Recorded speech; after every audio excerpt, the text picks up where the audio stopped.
কারামত কারামত হ্যাঁ সুস্থ লেগে তো গ্যারাম গ্যারাম বেশ একটা ঘুরতে না রোজ তুলি শ্বাসকষ্টটা বাড়ে। আচ্ছা চলেন তাহলে গ্যারাম একটু ঘুরিয়ে দেখি। তাহলে কারামত হ্যাঁ ক্ষেতের ফসিলে তো খারাপ ক্যারি। এই যে মেঘ পরে আর বন্যার কারণে ক্ষেত খোলা খারাপ হয়ে গেছে। আর এই দেখুন গাং শুকাই গেছে ওনা পানি সেচার কারণে ক্ষেত খোলা নষ্ট হয়ে গেছে। ওই যে মায়েরা আইতাছে মায়েরা কার মায়েরা রে? এটা উত্তর পাড়ার জব্বারের মেয়ে সাদিয়া। আসসালামু আলাইকুম মাদবর চাচা, ওয়ালাইকুম আসসালাম। কেমন আছেন? আলহামদুলিল্লাহ ভালো আছি। পুরা মানুষের আর বেশি একটা ভালা, খাইলে খিদা লাগে না, ঘুমাইলে চোখকে দেই না। আচ্ছা বুড়া মানুষ আলাপটা বাতই দেও। তুমি কি অবস্থা, কেমন আছো? আমি তো ভালাই আছি। কোথা থেকে আসলা? আমি কলেজে গেছিলাম। ও দেখছস কেরামত, এই 10 গ্রামের মধ্যে মায়ে থাকলে জব্বারে মেয়ে একটাই যথেষ্ট। কত সুন্দর, ভদ্র, নম্র, পর্দাশীল, শিক্ষিত, গুণের কোনো শেষ নাই। আমি কি শুধু হাত তুলে সালাম দেই? আমি তো মাঝে মধ্যে ছেলেদের কাঁধে পাও তুলি। কাকা তো জানে না। কাকা তাহলে আমি যাই, আমার দেরি হইতেছে। যাও আমাদের সাথে, গ্রামটা একটু ঘুরে দেখবানে, আনন্দ লাগবো, ভালো লাগবো তোমার। শালার মাত ভরে এক ঠ্যাং কব্বরে গেছে গা। ও ন লুচ্চামি সারে না, মেয়ে দেখলে লুচ্চামি, দামরা একটা চাষি তো তাইলে লুচ্চামি শুরু হয়। তাহলে কাকা যাই আমি।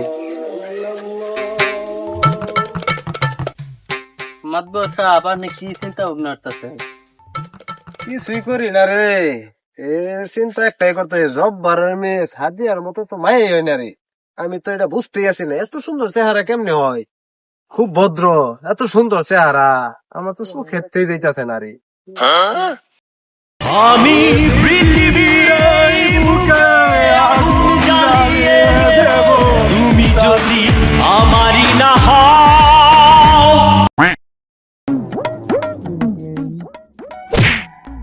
এ কে রে কপাল পুরা, আমার শরীরে বাদ এটা কি কপালে দেখে না রে? মাতবর সাহেব ওইটা খুব ভালো হইবে না, চোখে দেখে। হইলো একই তো। সাদিয়া, তুমি শুধু আমার, তুমি আমার, আমি ছাড়া আর কারো হতে পারো না তুমি সাদিয়া। তোমার না পাইলে আমি সমস্ত পানি পুরা চাই। কি রে কেরামত, এই মুখ ফুরাটা কেডা রে, খালি এরকম করতাছে? এটা উত্তর পাড়ার রহিমের ছেলে আশরাফুল।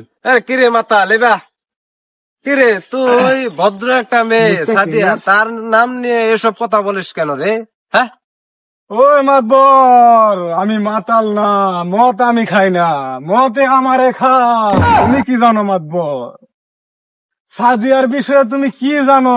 তুমি কিচ্ছু জানো না। আমি যে শুনে মদ খাই, তুমি সব সত্যি করে দেয়, একটা মিথ্যাও রাখি না। আরে মাতাল কদে তোর সত্য কথা বলেন, কি সাদিয়া তোরে কি করছে? কেরামত মাথা একা রয়েছে, আবার এই মাতালের বিশ্বাস নাই। মাতবর, তুমি হুন বাতালে সব সত্যি কথা, হ্যাঁ। আজকে সব সত্যি করে দেন। আমারও একটা সুন্দর জীবন ছিল, অনেক ভালো একটা ফুলা ছিলাম আমিও, সব জায়গায় আমার নাম ছিল অনেক। ওই সাদিয়ার সাথে আমার চলাফেরা হওয়ার পর থেকে সাদিয়ারে আমার বন্ধু বানাইলাম। বন্ধু বানাইয়া সাদিয়ার সাথে সব সময় আমি ঘুরতাম ফিরতাম।